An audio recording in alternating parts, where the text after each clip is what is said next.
आप एक कुशल इंजीनियर के साथ साथ एक कुशल वक्ता भी हैं और इस कार्यक्रम के संयोजक आयोजक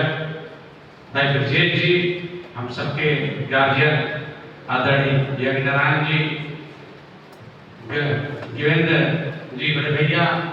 और हमारी बहनें बैठी हुए हैं, राजा भैया और हमारे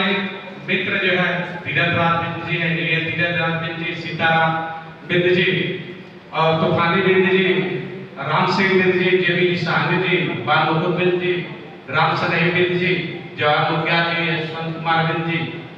रामराज बिंद जी, सुमन कुमार बिंद जी, राम सिंहासन बिंद जी, जगन्नाथ बिंद जी, हमारी बहनें भी बैठी हुई हैं, जैसे जयवीर सिंघारा और ज्योति बिंद जी, साधना बिंद जी, अजय कुमार बिंद जी, आलोक बिंद जी, अभ्रेत बिंद जी, अमित कुमार निषाद जी, अनंत बिंद जी, अरविंद बिंद जी, आसाराम बिंद जी, बहुत सारे हमारे साथी बैठे हुए हैं और हमारे जो सीनियर हैं, हम लोग के आदर्श हैं समाज के, जहाँ तक मुझे पता है कि समाज के पहले वो डॉक्टर हैं जो पीजी किए, उनके बेटे डॉक्टर नानी जी के बेटे भी बैठे हुए हैं और प्रमुख समाज सेवी और हर समय जो है समाज के लिए दौड़ने भागने वाले हमारे छोटे भाई डॉक्टर कमलेश कुमार और एसडीओ साहब, हमारे जितने यहाँ सम्मानित जन आए, मैं सबको प्रणाम करता हूँ, दिल की गहराइयों से हार्दिक अभिनंदन वंदन करता हूँ और जिन साथी का अगर नाम छूट गया उसके लिए मैं क्षमा चाहूँगा, इस पर बहुत सारे नाम हैं। दोस्तों, जब हमारा विद्यार्थी जीवन तो शुरू से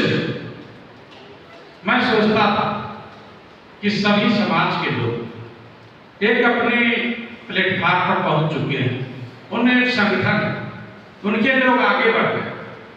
और भी हम लोग कहीं दिखते नहीं। हम लोग के समय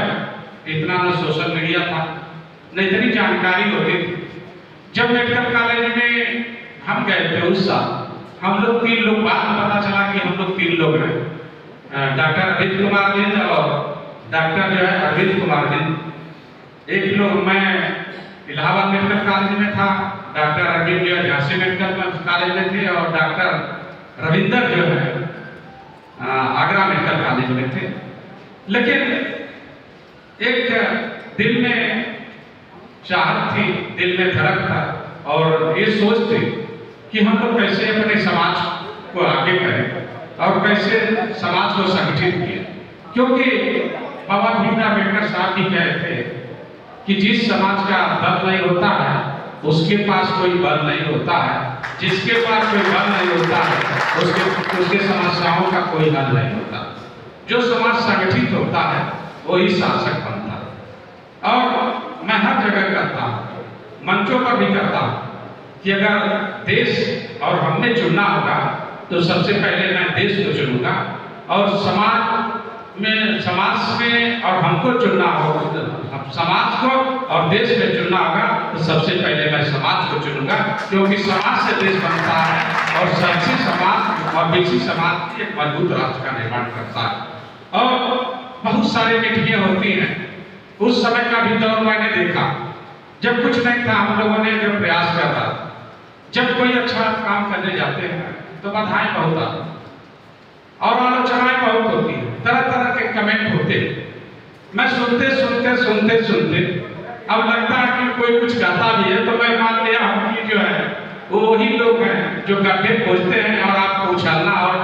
डरना सिखाते हैं। उनकी बातों को ध्यान नहीं देना चाहिए और आगे बढ़ते रहिए और काम करते रहिए। जब तक आप संगठित नहीं होंगे, शिक्षित नहीं होंगे, संघर्ष नहीं करेंगे, तब तक समाज आगे नहीं जा सकता। अभी बहुत सारे हमारे साथी ने कहा कि झाड़ू का उदाहरण दिया कि जितने भी उसमें सीख पड़ी है, हमारा छोटा भाई सरजू ने कहा था कि अगर सब इकट्ठा है तो कचरा साफ करता, अगर निकल जाता है तो उसमें जो है कूड़े में चला जाता है। ये नहीं, मैं एक दुकान पर एक सज्जन गए अंगूर खरीदने के लिए, तो उसने अंगूर को देखा, पूछा कि ये कैसे किलो है,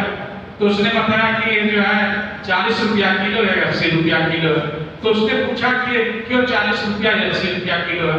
तो उसने कहा कि जो अलग अलग है उनकी कीमत कम आया, जो गुच्छे में है उनकी कीमत ज्यादा है। तो उससे हमें सीखने की जरूरत है, नेचर से सीखने की जरूरत है। मैं सबसे कहता हूँ जहाँ भी रहिए, हर जगह जाइए तो केवल टाइम बिताने मत जाइए, वहाँ से कुछ ना कुछ लेकर जाइए। बिना कुछ लिए अगर जाते हैं तो इसका मतलब हम उस पर्पज से नहीं गए। हमारे यहाँ आए हैं तो बहुत कुछ सीख कर जाएंगे, कुछ जान कर जाएंगे। बहुत कुछ नहीं लेकर जाएंगे तो कम से कम अपने बड़ों से अपना संस्कार तो लेकर जाएंगे। और इतने लोग इस महानगर में, हमें खुशी होती है कि पहले हम लोग बॉम्बे में जाते थे,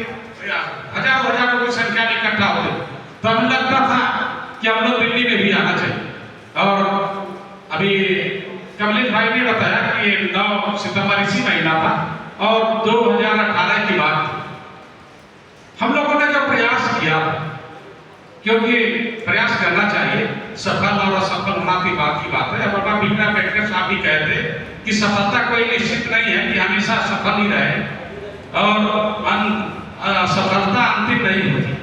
हमें आपको प्रयास करना चाहिए, लगातार प्रयास करना चाहिए, उसे सीखना चाहिए। और एक कविता भी है कि लहरों से डरकर नौका पार नहीं होती, कोशिश करने वालों की कभी हार नहीं होती। उसकी लास्ट लाइन है कि असफलता एक चुनौती है, देखो और स्वीकार करो, क्या कमी रह गई देखो और सुधार करो। जब तक सफल न हो नींद चैन को त्यागो तुम, और संघर्ष का मैदान छोड़ न भागो तुम। बिना कुछ किए ये मुझे बेकार नहीं होती, और कोशिश करने वालों की कभी हार नहीं होती।